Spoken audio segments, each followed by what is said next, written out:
तालुक्यातील काळूस गावात पैशांच्या वादातून सुरू झालेल्या भांडणानं भीषण रूप घेतल्यानं चारचाकी गाड्यांमधून आलेल्या टोळक्यानं गावात दहशतीचा थरार माजवत हॉकी स्टिकनं बेदम मारहाण केली आहे। एकाला चक्क गाडीच्या बोनटवरून फरफटत नेल्याची धक्कादायक घटना समोर आली आहे। विशेष म्हणजे हा संपूर्ण प्रकार सीसीटीव्ही कॅमेऱ्यात कैद झालाय। अक्षय डोंबरे यांनी त्यांच्या हायवा गाडीच्या कामाचे पैसे आरोपीकडे मागितल्याने हा वाद उफाळलाय। संतप्त अमोल आवटे, अजय बवले, निखिल खैरे, सत्यवान मुसाडे, मारुती गव्हाणे आणि त्यांच्या साथीदाराने काळूस ग्रामपंचायत परिसरात येत अक्षय डोंबरे यांना गाडीतून ओढून बाहेर काढत मारहाण केली। त्यानंतर त्यांच्या आई वडिलांसह मध्यस्थी करण्यासाठी आलेल्या ग्रामस्थांनाही मारहाण करण्यात आली।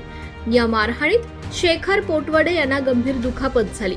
दरम्यान आरोपी पळून जात असताना वडिलांनी गाडी अडवण्याचा प्रयत्नही केला, मात्र त्यांना गाडीच्या बोनटवरून उचलून सुमारे 100 फूट फरफटत नेण्यात आलं। या प्रकरणी उत्तर चाकण पोलिसात गुन्हा दाखल करण्यात आला आहे।